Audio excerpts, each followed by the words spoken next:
안녕하세요. 그레이스 포인트 교회 온라인 예배 오신 여러분을 환영합니다. 저는 저희 교회 대학부에서 섬기고 있는 김영재입니다. 안녕하세요. 김세별입니다. 제가 이번 주 예배를 매우 기다렸거든요. 아 그래요? 왜 그렇죠? 모른 척 하지 마시고 설명해 주시죠. 알겠습니다. 저희가 저번 주에 말씀드렸다시피 이번 주에는 시작을 조금 더 다르게 시작해보려고 하는데요. 이른바 도전 성경 골든벨 시간을 가져보려고 합니다. 네, 저희가 지난주 예배 시간에 들은 설교를 바탕으로 3개의 퀴즈 문제를 준비했거든요.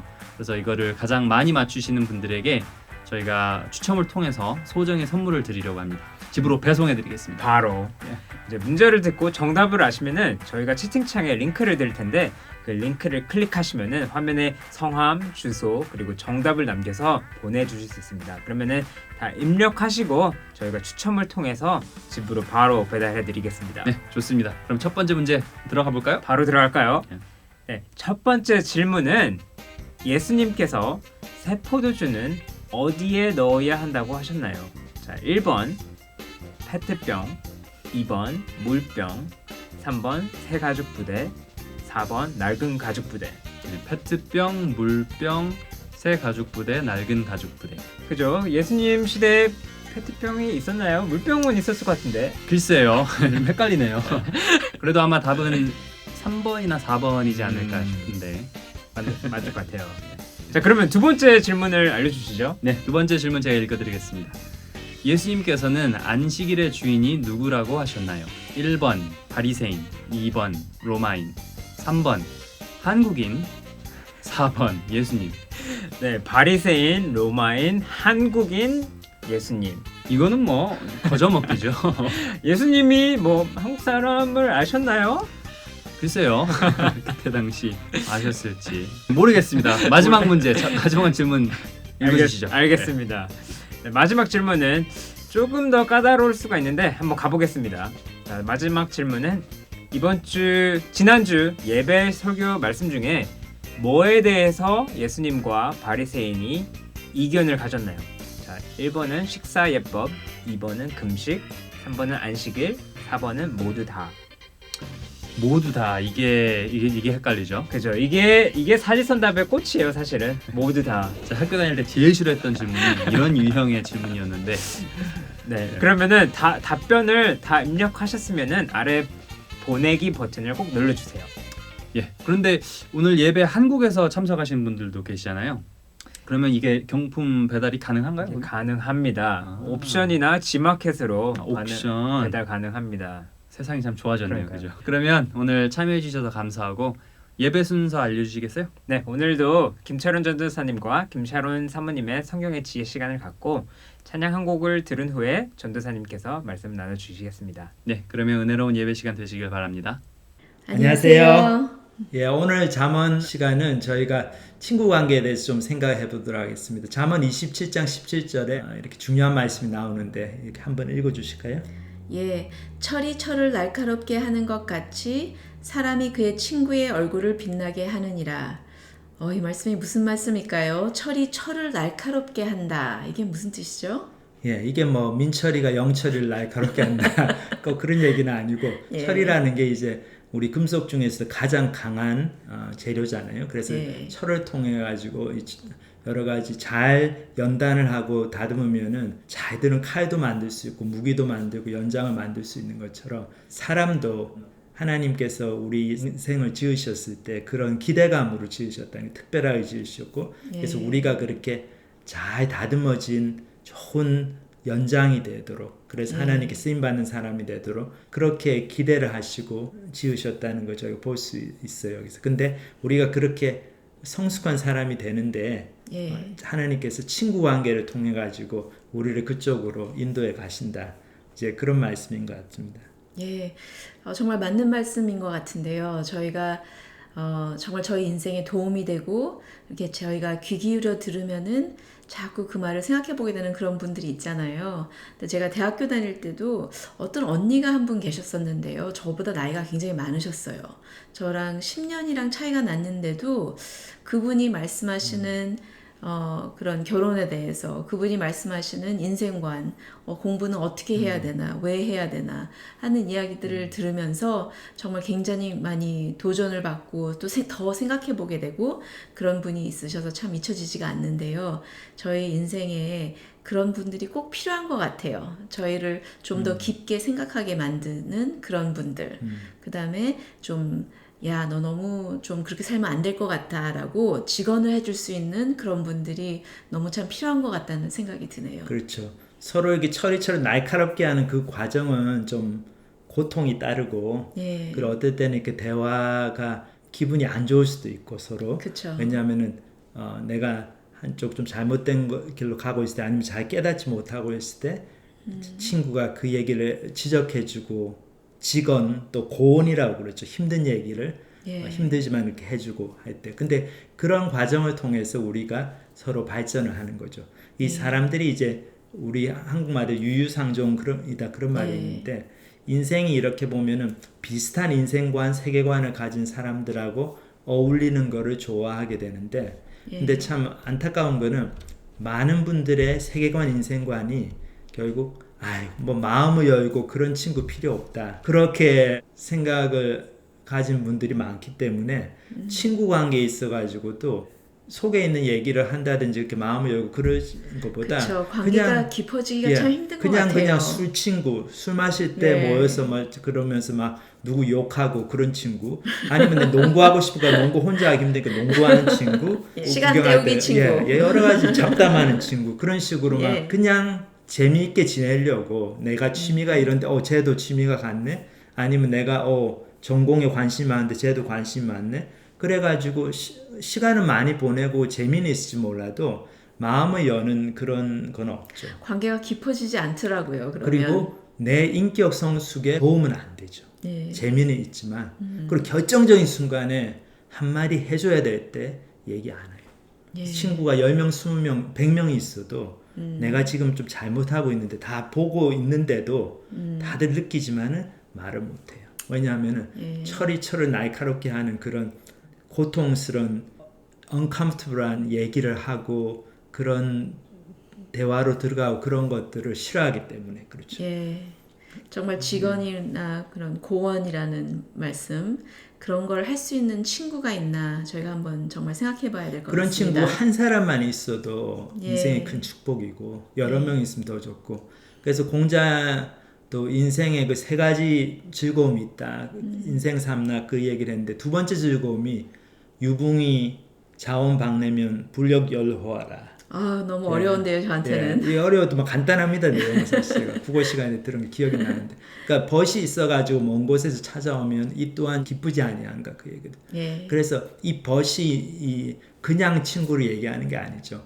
굉장히 이렇게 마음을 터놓고 얘기할 수 있고 나한테 직언을 해줄 수 있는. 그러니까 철을 날카롭게 하는 그런 친구를 이제 여기서 이제 공자도 얘기를 하는 것 같아요. 저도 대학교 다닐 때 친구 중에 최씨성을 가진 우리 형제가 교회 친구가 하나 있었는데 네. 이 친구는 별명이 최본질이었어요. 최본질 형제라고. 본명이었나요? 아니 그냥 별명이었는데 왜냐하면 항상 본질적인 얘기하는 거 너무 좋아해요. 예. 그래가지고 그 친구하고 저는 뭐 학교도 틀리고 좋아하는 거 틀리고 성격도 틀리고 다 틀린데도 그 형제하고 제가 얘기 좀 하면 항상 많이 배워요. 왜냐면 본질적인 걸 얘기하기 때문에. 그래서 제가 주일날 이제 밤에 우리 다 모임 마치고 가끔씩 우리 집에 오라고 해가지고 같이 자면서 밤늦게까지 신앙에 대해서 인생의 목적에 대해서 세계관에 대해서 막 그렇게 본질적인 얘기하고 그러면서 참 많이 배우고 그랬던 기억이 나는데 그런 친구들과의 대화 그런 것들이 진짜 너무나 필요하고 소중한 경험이고 축복인 거죠. 그래서 네. 여러분들도 꼭 이제 친구 관계가 뭐 나이가 비슷해야 되는 것도 아니고 그냥 내가 마음을 열 수 있는 타인, 그 상대방을 존중해주고 서로 이렇게 마음을 열고 대화를 나눌 수 있는 이제 그런 사람들을 찾으면은 그것이 너무 감사한 거고 어떨 때는 이제 그 사람들이 장성한 자식들일 수도 있고 그렇군요. 그렇죠? 예. 자식들도 이제 뭐 나이가 들고 그래서 성숙하면은 이제 부모님에 대해서 또 좋은 여러 조언을 가지 할 수가 조언을 할 있죠. 수가 있죠. 예. 예. 그래서 나이 그런 거 너무 따질 게 아니고 정말 마음이 열 수 있고 의미 있는 대화를 할 수 있는 그런 사람들을 저희가 주변에서 자꾸 찾고 그런 관계를 맺어 나가는 게 너무나 큰 축복이다 그런 생각이 듭니다. 예, 감사합니다. 예, 오늘 말씀 여기서 마치도록 하겠습니다. 감사합니다. 감사합니다.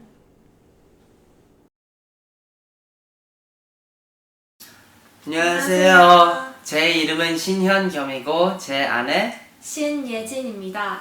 이번 주부터 저희가 한국 예배 찬양을 담당할 건데요. 이번 주 곡은 물가로 나오라라는 찬양이에요. 저희와 같이 이 찬양을 불러주세요.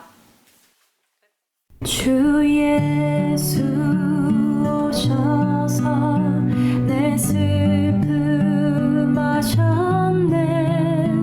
나의 앞길도 내 주 오셨네. 나 주를 버리고 떠나갔었네. 주님 약속대로 날 붙드셨네. 주 말씀하네. 너 물가로 나오라. 내게로 오라. 내 목마른 것을 내가 채우리라.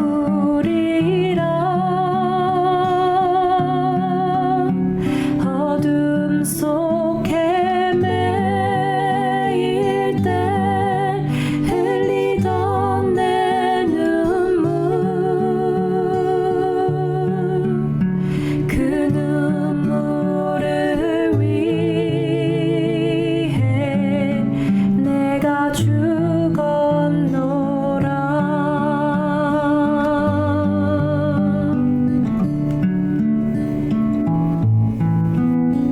내 주님의 사랑 담을 수 없지만 난 주를 믿네. 날 위한 사랑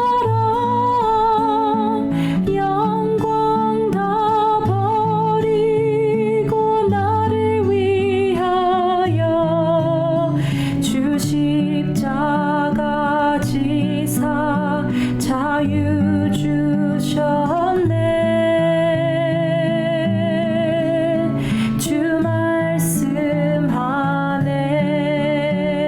말씀하네. 너 물가로 나오라. 내게로 오라.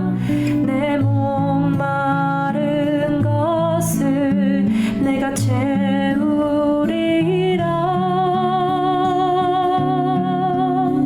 어둠 속에 매일 때 흘리던 내 눈물, 그 눈물을 위해 내가 죽었노라.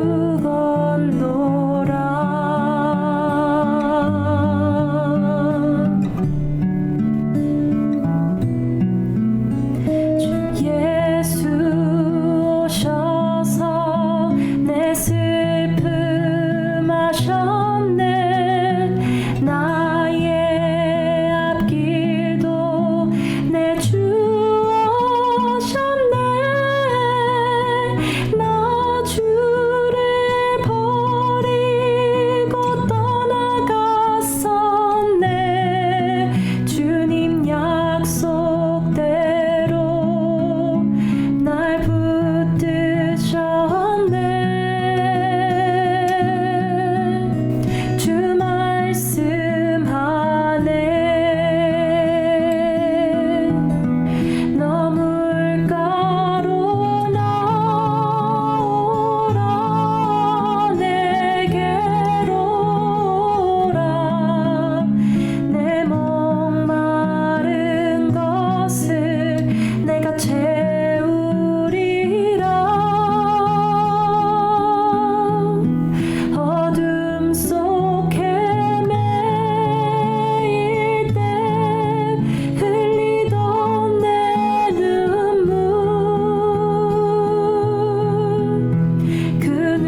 안녕하세요 여러분.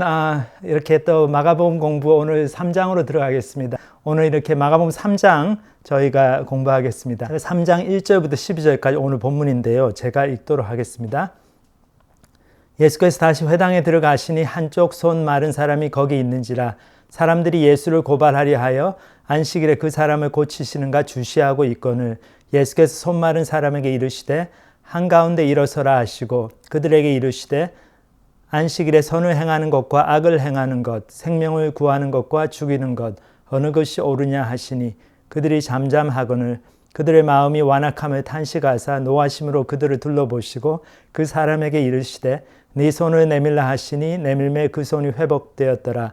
바리새인들이 나가서 곧 헤롯 당과 함께 어떻게 하여 예수를 죽일까 의논하니라. 예수께서 제자들과 함께 바다로 물러가시니 갈릴리에서 큰 무리가 따르며 유대와 예루살렘과 이두메와 요단강 건너편과 또 두로와 시돈 근처에서 많은 무리가 그가 하신 큰 일을 듣고 나아오는지라. 예수께서 무리가 에워싸 미는 것을 피하기 위하여 작은 배를 대기하도록 제자들에게 명하셨으니 이는 많은 사람을 고치셨으므로 병으로 고생하는 자들이 예수를 만지고자 하여 몰려왔음이더라. 더러운 귀신들도 어느 때든지 예수를 보면 그 앞에 엎드려 부르짖어 이르되 당신은 하나님의 아들이니이다 하니 예수께서 자기를 나타내지 말라고 많이 경고하시니라. 여기 이제 오늘 말씀 보겠는데 저희 마가복음 1장, 2장 쭉 이렇게 읽어보면은 처음부터 이 마가복음의 저자 마가가 예수님하고 그 당시 종교 지도자들, 유대의 종교 지도자들, 바리새인의 서기관들과의 갈등을 굉장히 부각시키고 있습니다. 그 중에서 가장 바리새인들이 문제 삼았던 부분이 안식일의 문제죠. 그래서 여기도 문제 안식일에 관한 갈등이 다시 한번 나옵니다. 여기 보면 예수께서 다시 회당에 들어가시니 그랬어요.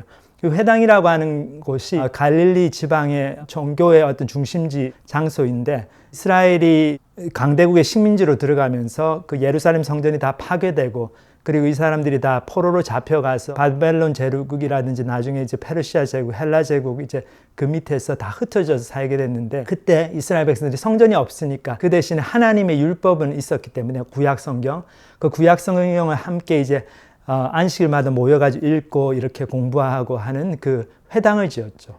거기서 사람들이 안식일마다 모여가지고 자기들 율법 선생님들, 서기관들의 말씀을 듣고 이렇게 하나님에 대해서 공부하고 또 하나님 말씀을 지키려고 애를 쓰고 이제 그런 시간들을 가졌어요.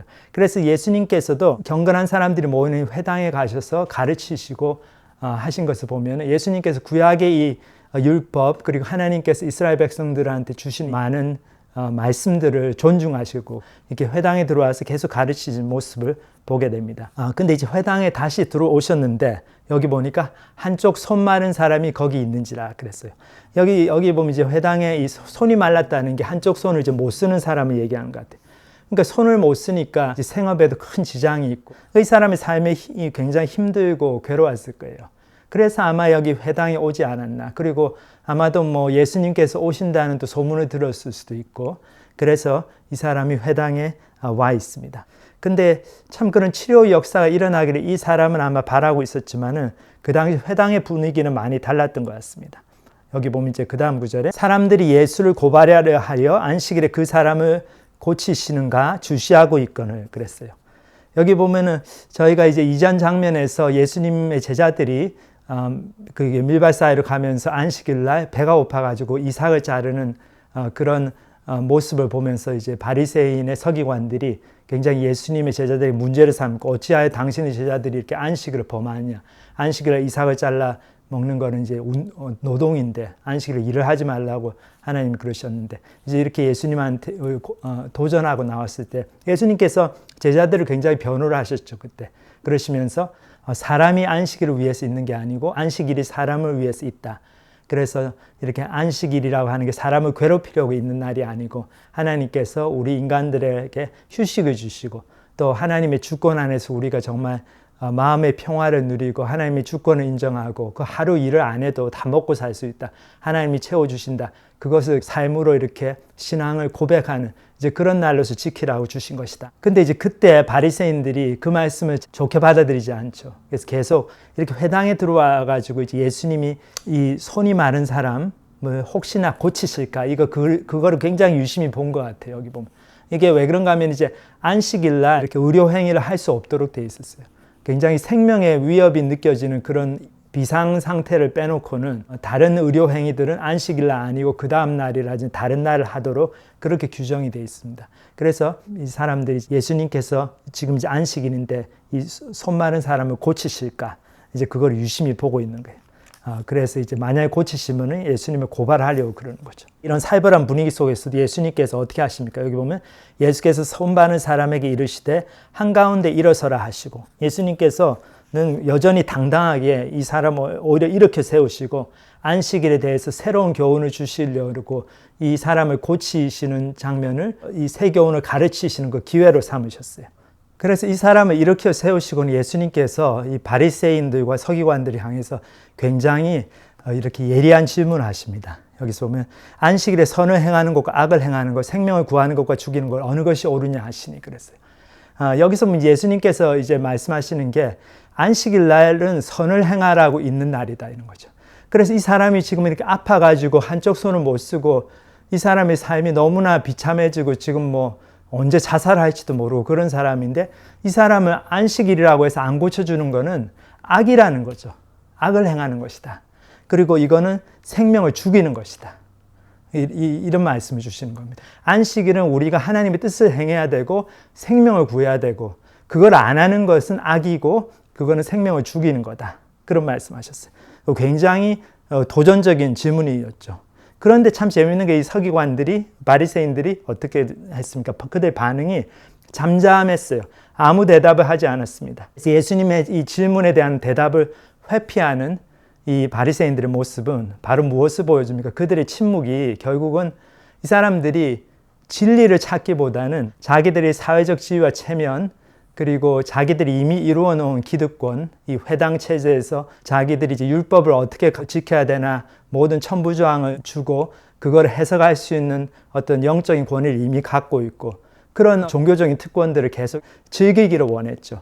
그것이 더 그 사람들한테 중요했다는 것을 보여줍니다. 그래서 이렇게 진리에 대해서 진지한 대화를 원하지 않았어요. 그래서 이렇게 침묵하는 방법으로 애써 진리를 무시하고 있는 이 사람들의 모습을 봅니다. 그러니까 이제 거기에 대해서 예수님께서 아주 안타까운 반응을 보이십니다. 그들의 마음이 완악함을 탄식하사 노하심으로 그들을 둘러보시고 그 사람에게 이르시되 네 손을 내밀라 하시니 내밀매 그 손이 회복되었더라. 그래서 예수님께서 그들의 마음이 완악하다 이제 그렇게 말씀하시고 탄식하셨다. 그리고 아주 진노하셨다. 노하십니다. 이 노하신다는 단어는 이제 하나님께서 죄인들을 심판하실 때 하나님께 죄를 보고 진노하시는 그거와 이제 같은 의미의 단어입니다. 그 정도로 예수님께서 너무나 마음을 아파하시고 또 화가 많이 나셨습니다. 그리고는 그 사람에게 가서 바로 치료를 해주시죠.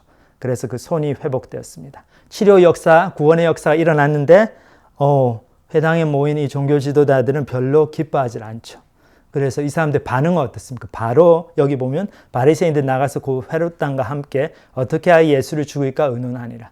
예수님을 죽여야 되겠다. 그러면서 헤롯당과 의논을 했다 그랬는데 이 참 재밌어요. 이제 헤롯당이라는 사람들은 그 이스라엘 그 지역 유대 지역을 다스리고 있던 분봉왕 헤롯 안티파스를 추종하는 유대인들이었어요. 그러니까 이 사람들 완전 친로마 그러니까 로마 제국의 앞잡이죠. 그리고 굉장히 정치적으로 자기들의 이익에 민감했던 사람들. 그러니까 당연히 뭐 율법이고 뭐고 이런 거는 신경 안 쓰는 굉장히 비종교적인 사람들이었는데 그렇기 때문에 바리새인하고 이 헤롯당하고는 너무나 원수지간이었는데 그래서 헤롯당도 당연히 예수님을 싫어했거든요. 예수님께서 뭐 이렇게 랍비고 종교적인 지도자니까. 그러니까 두 그룹이 이렇게 의기투합을 한 거죠. 예수님을 제거하기 위해서. 그래서 바리새인들이 자기들하고 너무나 종교적인 신념이 맞지 않는 이 헤롯당과 결탁을 해서 예수님을 죽이려고 의논을 하게 됩니다. 그래서 저희가 여기까지 본문을 생각해 보면 바리새인의 서기관들 예수님과의 갈등 이것이 계속 나오고 이것이 마가복음 그 전반부의 어떤 하나의 핵심 주제라고 볼 수 있는데 참 안타까운 상황이죠. 예수님께서 하나님을 말씀을 복음을 전하러 오신 분이고 하나님의 아들이시기 때문에 그 당시 이제 유대 지방의 그 갈릴리 지역의 이 가장 종교적인 사람들하고 잘 지내셔야 되는데 그렇죠. 제일 마음이 맞으셔야 되는데 사실은 그 반대였죠. 너무나 많은 갈등을 처음부터 빚게 되시고 결국은 그 사람들의 손에 십자가에서 돌아가시죠. 저희가 이제 이 갈등을 생각해 볼 때 율법이 무언가 한번 생각해 봐야 되겠어요. 율법이라고 하는 거는 결국 하나님께서 인간을 향하신 어떤 기대, 너희 인간들이 이렇게 좀 살았으면 좋겠다 하시는 하나님이 우리가 무엇을 하기를 원하시는 그 기대하심, 그리고 그 기대의 내용, 그것이 바로 율법입니다. 그래서 그거를 우리가 잘 할 수 있으면 괜찮은데 이제 잘 못하기 때문에 낭패가 난 거죠.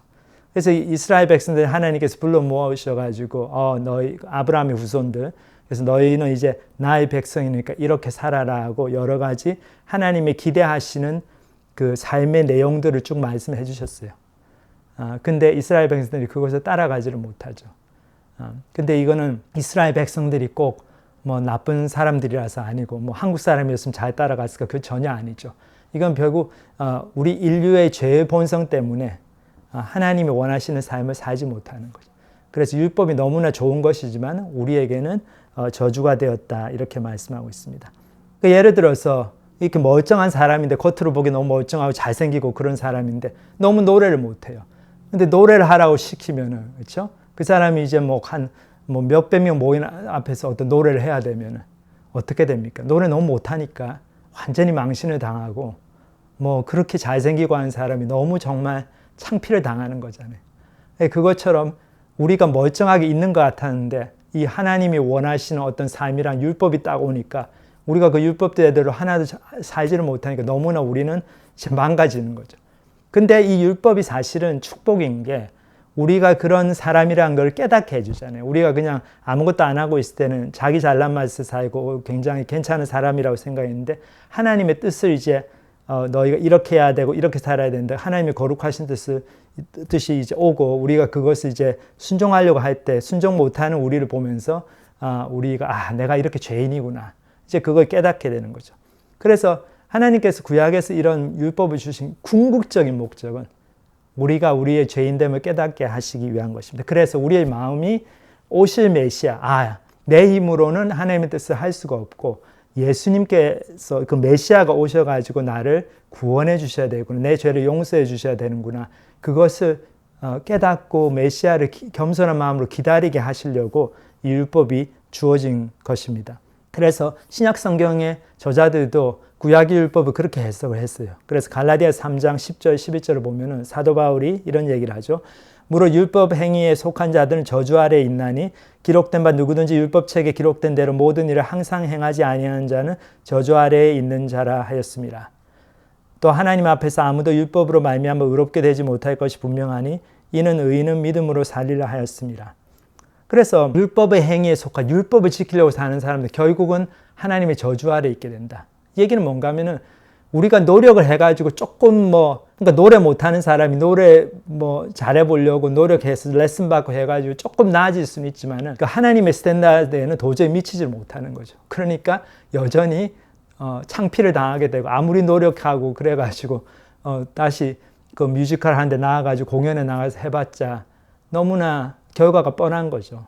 이 사람은 그 노래를 불러야 된다는 그 요구가 이 사람한테는 계속 따라다닌 저주인 거죠. 그와 마찬가지로 하나님의 율법을 우리가 제대로 지킬 수가 없기 때문에 한두 가지는 지킬 줄 몰라도 계속해서 모든 것을 완벽하게 도저히 지킬 수가 없기 때문에 율법으로 의롭다 하실 받을 육체가 하나도 없다. 근데 바리새인들은 그것을 깨닫지 못했죠. 하나님의 율법이 얼마나 높은 스탠다드를 요구하고 있는지를 깨닫지 못하고 이게 마음의 문제라는 걸 이해를 못하고 그냥 하나님의 율법을 이런 어떤 613가지의 그런 외부적인 조항으로 이렇게 환원을 시켜가지고 지킬 만하게 만들어 놓고 그걸 열심히 지키면서 우리는 의인이다, 우리는 이렇게 율법을 안 지키는 저런 사람들보다 훨씬 낫다, 이제 이렇게 생각하고 이렇게 착각 속에 살고 있었죠. 그래서 구약의 율법의 핵심은 결국은 마음입니다. 그래서 예수님도 이런 말씀을 하셨죠. 여기 보면 누가복음 10장 25절 28절을 보면 어떤 율법 교사가 일어나 예수를 시험하여 이르되 내가 무엇을 하여야 영생을 얻으리이까? 예수께서 이르시되 율법에 무엇이라 기록되었으면 네가 어떻게 읽느냐? 대답하여 이르되 네 마음을 다하며 목숨을 다하며 힘을 다하며 뜻을 다하여 주 너의 하나님을 사랑하고 또한 내 이웃을 내 자신같이 사랑하라 하였나이다. 예수께서 이르시되 네 대답이 옳도다. 이를 행하라. 그러면 살리라 하시니라. 그러니까 예수님께서 율법을 딱 요약해 주셨죠. 딱 두 가지입니다. 그렇죠. 주 너의 하나님을 사랑하라. 근데 마음을 다하고 목숨을 다하고 힘을 다하고 뜻을 다해 사랑해야 된다. 아니, 보는 사람도 잘 사랑을 못하는데 우리가, 그렇죠? 옆에 있는 와이프나 아이들도 사랑을 못하는데 어떻게 눈에 보이지 않는 하나님을 마음을 다하고 목숨을 다하고 힘을 다하고 뜻을 다해서 우리 맨정신으로 사랑이 됩니까? 힘든 거죠. 그리고 내 이웃을 사랑하라고 하는데 네 자신처럼 사랑해. 너의 몸처럼 사랑해. 그게 어떻게 가능합니까? 우리의 자연인으로서. 근데 예수님은 대답이 그랬어요. 너 대답이 옳다. 율법사 너의 대답이 옳다. 이를 행하라. 그러면 살리라. 근데 이 말은 또 바꿔 말하면 뭡니까? 이거를 못하면 넌 죽는다 이거예요. 근데 우리가 다 이걸 못하죠. 그렇기 때문에 이 율법이 저주가 되는 거죠. 바리새인의 서기관들과 예수님의 갈등은 결국은 구약의 율법을 어떤 외부적인 조항으로 환원해가지고 그것을 지킴으로써 자기 의를 쌓고 교만해지고 우월의식에 사로잡히고 종교적인 특권을 누리던 그런 사람들에 대한 예수님의 경고죠. 예수님의 아주 엄중한 책망이고 너희가 이렇게 살면 죽는다. 너희는 하나님의 심판 아래 있고 저주 아래 있다는 것을 가르쳐 주려고 하신 예수님의 사랑의 그 마음이었어요. 근데 이 사람들이 그거를 전혀 받아들이지 않죠. 자기가 너무나 강했기 때문에. 성경은 인간의 죄성에 대해서 굉장히 단언적으로 얘기하고 있습니다. 성경 이제 로마서 3장에 보면 모든 사람이 죄를 범하였으며 하나님의 영광에 이르지 못하더니 그랬어요. 이렇게 이제 단언적으로 모든 사람이 죄를 범했다 이렇게 얘기할 수 있는 것은 우리 속에 있는 죄성이 그냥 우리가 성격이 나빠가지고 인격이 미성숙해서 짓는 것이 아니고 이것이 이렇게 원천적으로 우리가 유전되어 내려왔다는 원죄라는 거죠. 이 원죄의 의미가 굉장히 사실은 이렇게 제가 보기에는 굉장히 생물학적인 의미인 것 같아요. 강아지가 커가지고 엄마 개가 돼서 새끼를 낳으면 강아지가 나오지 사람이 안 나오죠. 고양이가 안 나오죠. 그것처럼 사람이 사람을 낳는데 죄인인 내가 아이를 낳으면 그 아이가 여전히 그 속에 죄성이 있는 거죠. 그래서 아이들 보면 저희들 알 수 있죠. 아이들 얼마나 사실은 귀엽지만 걔들 하는 거 보면 얼마나 이기적이고 자기 것만 챙기고 그렇잖아요. 그 아이들을 학교에서 하나도 안 가르쳐 줬는데도 욕은 그렇게 빨리 배우잖아요. 나쁜 거는 너무 빨리 배웁니다. 좋은 거는 하라고 그러면 참 힘들고 도덕 시간에 뭐 귀가 닳도록 들어야지 겨우 하나 할까 말까인데 이기적이고 나쁜 짓 그런 것들은 너무나 저희들이 그냥 잘해요. 그리고 우리의 마음이 얼마나 타락한 존재들입니까? 이웃 사랑을 못하고. 그래서 참 자기 잘난 맛에 사는 저희들. 그래서 누가 와가지고 당신 너무나 겸손함이 참 대단하십니다. 그러면 내가 좀 겸손한가. 그래서 그 얘기가 딱 이제 머리에 박혀가지고 그래 내가 딴 거는 몰라도 다른 사람보다 겸손하지.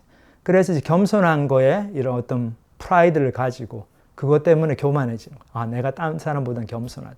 그러니까 결국은 해결책이 없는 거죠. 내가 겸손해져가지고 또 겸손하다고 또 기분이 좋아가지고 교만해지니까 뭐 어떻게 합니까 우리가? 우리는 항상 우리 자신에 대해 좋게 생각하기를 원했죠. 이거는 다 우리 속에 있는 근본적인 죄성이죠. 그래서 나쁜 일이 생기면 남 탓이고 소위 우리 한국말에도 잘 안 되면 조상 탓이고 잘 되면 내 탓이고 요즘 뭐 신문에 많이 나오는 말도 내로남불 그렇죠. 내가 하면 로맨스고 남이 하면 불륜이고 그거는 우리의 죄성, 자기중심성을 그대로 보여주는 말이죠. 좋은 일이 암만 생기고 그럴 때는 하나님 감사 안 하면서 나쁜 일 꼭 생기면은 하나님이 살아계시다면 어떻게 이런 일 하면서 하나님께 불평하죠. 마치 하나님을 그동안 믿고 있었던 사람처럼. 그러니까 그게 뿌리 깊이 우리 속에 박혀 있어요. 그렇기 때문에 우리가 이 자존심, 내 잘난 맛에 사는 이 나 중심적인 이 생각, 성향이 이게 바로 나를 망치고 다른 사람들을 망치고 우리 가족을 망치고 그리고 궁극적으로는 하나님과의 관계를 망치고 이것 때문에 하나님께로 못 가는구나. 이제 저희가 이것을 보아야 됩니다. 그래서 바리새인들에게는 그 사람들이 교만해진 근원이 율법이었어요. 안식을 준수였고 우리도 똑같은 그런 우리의 자부심의 근원을 가지고 있죠. 이게 종교적인 것이 아니다 뿐이지. 우리가 우리의 삶에서 내가 딴 거는 뭐라도 이거 하나는 제대로 하고 살았지. 그런 거죠. 근데 우리가 그것을 의지하고 그것 때문에 하나님께서도 나를 좋게 봐주셔야 된다. 만약에 하나님이 계시면 나는 천국 간다. 내 죄를 회개할 필요가 없다. 이렇게 생각한다면 그 자부심의 근원이 된 내가 프라우드하게 생각하고 있던 그것이 사실 이제 저주가 되는 거죠. 그래서 바리새인들의 마음이 완악해진 거, 이것도 이 사람들이 참 시작은 바로 했을 텐데 좋은 마음으로 시작했을 텐데 그렇죠. 바리새인들의 처음 조상들 그 신구약 중간사를 볼 때도 안식일을 지키는 것도 하나님의 사랑한 마음으로 처음에는 시작을 했는데 우리 인간이 죄인이기 때문에 그거를 지키면서 다른 사람들이 칭찬해주고 다른 사람들이 존경해주고 좀 이렇게 사회적인 지위와 특권을 누리고 그러니까 이제 자기들이 좀 잘난 것처럼 점점 생각하게 된 거죠. 자기의가 쌓여가죠. 바리새인들이 결국 율법을 지키는 것에 자기들의 마음을 다 쏟으면서 마음에 완악해지다는 그 증거를 저희들 볼 수 있는 게 첫 번째로는 예수님과의 대화를 하기 싫어하죠. 진리에 대한 갈급함이 더 이상 없어졌어요. 왜냐하면 자기들이 사실상 완전하다고 생각하기 때문에 더 배울 게 없다고 생각하기 때문에 예수님이 아무리 오셔가지고 새로운 것을 가르쳐 주시려고 하셔도 예수님과의 대화를 거부했죠. 그냥 침묵으로 일관했습니다. 두 번째는 뭡니까? 하나님의 치유의 역사, 구원의 은총이 일어났는데도 그것이 내가 중요하게 생각하는 거 그리고 나의 자존심을 지켜주고 그런 것에 도움이 안 되면은 굉장히 냉랭한 반응을 보이는 거죠. 그러니까 하나님의 은혜가 오고 하나님이 우리를 위해서 좀 많은 것을 해주시려고 하는데도 그 하나님의 은혜가 내 자존심을 내려놔야지 받을 수 있는 것이라면 그것을 거부하는 거죠. 그리고 세 번째로는 보면 결국 바리새인들이 자기들이 믿는 신앙의 그 신념 그것도 헌신장처럼 버려버리죠. 일단 내가 살고 봐야 되겠다. 내가 이 사회적 지위와 체면을 포기할 수가 없다. 그러니까 이 예수라는 사람 너무 위험하니까 없애야 된다. 그걸 위해서는 헤롯당하고도 자기들하고는 종교적인 신념적으로 완전히 반대쪽에 있는 사람하고도 동맹을 하는 거죠. 그래서 이거는 결국 뭡니까? 우리가 원칙, 원리를 결국은 잊어버리고 나중에 처음에는 그거를 따라간다고 시작했는데 어느샌가 원칙과 원리보다는 그 원칙과 원리가 가져다 주던 이익을 누리는 것에 익숙하다 보니까 나중에는 그 자리와 그 체면 그런 것들이 위협을 받으니까 원칙과 원리도 다 버려버리는 거죠. 그렇게 하면은 하나님의 은혜를 받기가 힘들어요. 그걸 보고 예수님이 두 가지 반응을 보이신 하나는 탄식하시고 다른 하나는 진노하셨어요. 너무나 안타까워하셨고 또 하나는 굉장히 화를 내셨어요. 이 두 가지 반응을 생각해 보면은 결국 우리의 마음을 어떻게 먹을 것인가, 내가 어떤 마음을 먹고 하나님 앞에 나설 것인가는 결국 우리가 결정해야 되는 문제라는 거 보여줍니다.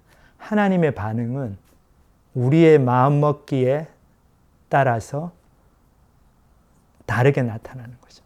근데 예수님께서는 이렇게 안타까운 대화들을 나누시고 회당에서 나오셨죠. 나오셔가지고 사람들에게로 나가셨어요. 이제 이 회당 안에 있는 종교 지도자들은 자기들의 프라이드 때문에 예수님을 배척하니까 예수님께서 나가셔서 해변으로 가셔서 그렇게 정말 힘들고 못 살고 정말 자기가 죄인이라는 걸 아는 사람들, 자기가 병이 많다, 예수님이 필요하다는 걸 아는 사람들에게 가셨죠. 그래서 여기 보면은 굉장히 대조적인 장면이 나오죠. 예수께서 제자들과 함께 바다로 물러가시니 갈릴리에서 큰 무리가 따르며 유대와 예루살렘과 이두메와 요단강 건너편으로 또 두로와 시돈 근처에서 많은 무리가 그가 하신 큰 일을 듣고 나온지라. 예수께서 무리가 에워싸 미는 것을 피하기 위하여 작은 배를 대기하도록 제자들에게 명하셨으니 이는 많은 사람을 고치셨으므로 병으로 고생하는 자들이 예수를 만지고자 하여 몰려왔음이더라. 예수님이 가시는 곳마다 큰 무리가 따라왔어요. 왜냐하면 예수님한테 나가는 게 문턱이 없었거든요. 예수님께 나갈 때 뭐 이렇게 옷 잘 입고 가야 되고 굉장히 똑똑한 척하고 가야 되고 그렇지가 않은 거죠. 내가 병이 있으면 병 있는 데 나가면 예수님은 한 말씀도 안 하시고 다 고쳐주시고 그렇기 때문에 이 많은 무리들이 나왔어요. 근데 많은 무리들이 어떻습니까? 다 병이 있고 몸에 병이 있든지 마음에 병이 있든지 고통 가운데 있는 사람들. 그게 참 놀라워요. 이렇게 보면 우리가 길거리 가다 보면 다 다들 보면 건강해 보이잖아요. 뭐 영화 같은 거 보면 영화에 나오는 분들 다들 뭐 너무나 잘생기고 뭐 이쁘고 다 이런 사람들만 나오고. 근데 제가 한국에 있을 때는 잘 몰랐는데 미국에 와서 이제 버클리에서 공부하니까 그렇게 이제 장애인들이 많더라고요. 그 휠체어 타고 다니면서 수업에 들어오고. 그래서 왜 이렇게 한국에서는 잘 못 봤는데 미국에 오니까 장애인들을 많이 보내는데 가만히 생각하면 그 이유가 한국에서는 장애인들이 바깥에 나가지를 못해. 그렇죠. 하도 사람들이 구박하고 버스 타는 것도 너무 힘들고 학교 가 수업 듣는 것도 너무 힘들고 다 계단이고 그러니까 다 집에만 있는 거죠. 우리 옛날에 한국에 보면 몸이 아프고 뭐 그런 아이들 부모님들이 또 창피하다고 다 이렇게 어디 저쪽 문간방 가는 데서 거의 숨겨놓고 그렇게 밖에도 못 나가게 하고 그러지 않습니까? 아마 이 갈릴리 마을에도 그런 사람들 많았던 것 같아요. 그 사람들의 삶이 있었죠. 그 사람들이 존재가 있었는데 다들 사람들이 무시하고 본인들도 부끄러워하고 그러니까 못 나오던 사람들이 예수님이 오시니까 확 다 나왔죠. 그래서 예수님의 존재는 결국 뭡니까? 우리가 얼마나 죄인인가 병자들인가 다 보여주는 거죠. 이 땅에 이렇게 고통받는 사람들이 많구나. 병으로 고생하는 사람, 마음의 병으로 고생하는 사람 너무나 많구나. 그거를 보여주시는 거죠. 예수님을 따라다니는 큰 무리들이 뭐 대단해, 뭐 너무나 삐까뻔쩍하고 잘생기고 뭐 돈 많고 그런 사람들이 아니었죠. 근데 가만히 생각해 보면 예수님의 사역이 결국은 우리가 얼마나 구원이 필요한 존재니까 그 사람들만 병자가 아니고 나도 병자지. 내가 몸은 건강하지 몰라도 마음에 깊은 병이 있고 이 죄라는 병이 있고 구원이 필요한 존재지. 그것을 보여주시는 사역이죠. 그리고 예수님을 따라다녔던 큰 무리, 많은 병자들.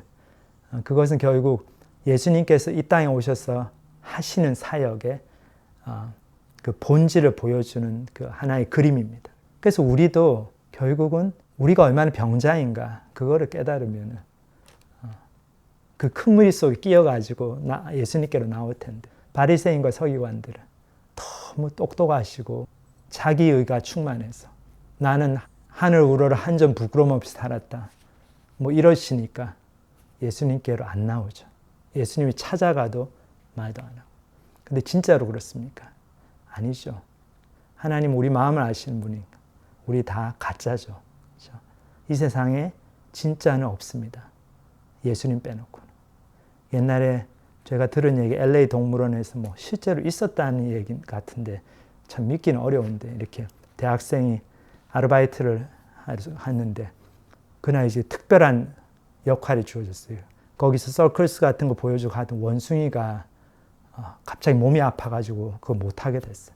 근데 이제 막 사람들은 너무 많이 와 있고 그래서 이 학생한테 그 동물원 원장이 네가 오늘은 원숭이 이렇게 탈을 쓰고 원숭이 서커스를 해봐라. 그래서 하겠다고 해서 했어요. 돈 많이 준다고 그러니까. 근데 이게 하다가 이 사람이 서커스 하다 잘못해가지고 저쪽 반대편 우리에 떨어졌네. 그 그네를 이렇게 타다가. 근데 그 우리가 사자 우리거든. 떨어지니까 막 사자가 달려오는데 너무 놀래가지고 help me 막 사람 살려 하고 막 이제 말을 하기 시작한 거예요. 도움을 청한 거죠. 근데 사자가 오더니만 너무나 화를 내면서 이런 거예요. 조용히 해. 다른 사람이 들으면 큰일 난단 말이야. 이런 거예요. 우리 다 잘려. 그러는 거예요. 여러분 아직 뭐 이해가 잘 안 되시는 분들은 그냥 넘어가고. 그 말은 뭡니까? 결국 사자도 가짜였다는 거죠. 어떤 사람이 이렇게 아르바이트를 하고. 그러니까 원숭이 이 아르바이트생은 자기가 사자 우리에 떨어져서 사자한테 먹히나 했는데 사자도 보니까 가짜였다 이거죠. 그러니까 이 세상은 다들 가짜가 판을 치는 세상이고 우리 그 참 저 사람 너무나 이중인격자라고 비판하는 우리도 우리의 삶을 보면은 똑같이 이중인격자죠. 그걸 알게 되면은 우리가 다 예수님께 나올 수 있는 거죠. 기도하는 거는 우리가 바리새인들, 서기관처럼 되지 않고 예수님을 따라왔던 이 죄인들, 세리들, 몸 아픈 사람들, 가난한 사람들 그 사람 편에 서는 게 너무나 축복입니다. 그래서 그 사람 편에 서기 위해서 어떤 일이 생기더라도 그렇죠? 우리가 정말 겸손해져 가지고 그런 사람들 편에 서 가지고 예수님을 쫓아가면 그게 축복이죠. 그러니까 몸이 아픈 것도 축복이고 사업이 좀 안 되는 것도 축복이고 무슨 일이든지 우리를 겸손하게 만들어 가지고 우리가 하나님 앞에서 마음이 겸손해서 하나님 쫓아가게 되면 예수님의 말씀에 우리가 귀를 열고 그리고 대답을 하게 되는 이제 그렇게 되면은 그거는 우리에게 축복입니다. 그래서 우리 모두가 그런 축복을 누리게 되기를 기도합니다. 같이 기도하겠습니다. 하나님 아버지 감사합니다. 오늘 이렇게 참 계속적으로 바리새인들, 서기관들, 유대의 종교 지도자들 예수님하고 뭔가 코드가 맞지 않고 예수님 말씀 중요한 교훈을 배울 수 있는 말씀에도 대답을 하지 않고 침묵하며 자기들이 감정이 상한 것, 기분이 나쁜 것에만 마음이 집중이 되어서 예수님을 바로 만나지 못하고 오히려 예수님을 미워하고 예수님을 죽이기까지 하는 그런 안타까운 자리에 서는 것을 보면서 저희 자신의 마음을 돌아보게 됩니다. 하나님 아버지, 저희 중에 아무도 우리의 마음에 그런 완악함이 있어서 예수님을 만나지 못하는 그런 사람이 없도록 주님께서 불쌍히 여겨주시고 저희가 정말 내가 가짜로 살았구나. 다른 사람들만 가짜가 아니고 나도 가짜구나. 그것을 다 느끼고 예수님을 그렇게 저는 예수님밖에 없어요 하고 쫓아갔던 그 병자들, 큰 무리들, 진짜 별 볼 일 없는 사람들, 저희들이 그 사람들처럼 저희가 겸손하게 예수님이 계시는 곳으로 나가서 마음을 열고 우리 주님을 만나게 되는 저희가 다 될 수 있도록 축복하여 주시옵소서. 주님께 정말 저희가 흘리는 남몰래 흐르는 눈물을 다 기억하시고 그 눈물을 위해 오셨고 죽으셨다. 우리를 그렇게 사랑하신다는 그 말씀을 저희들 기억하고 그 말씀 믿고 마음을 열고 나아가기를 원합니다. 주님께서 저희 한 사람 한 사람 받아주시고 저희 마음에 들어오셔서 주인 되어주시고 저희 삶을 변화시켜 주시옵소서. 감사를 드립니다. 예수님의 이름으로 기도합니다. 아멘. 네, 좋은 말씀 감사합니다. 네, 그럼 다음 주 예배도 같은 시간, 같은 인터넷 주소에서 만나보실 수 있습니다. 네, 그럼 좋은 한 주간 되시길 바라고 다음 주에 뵙겠습니다. 감사합니다. 감사합니다.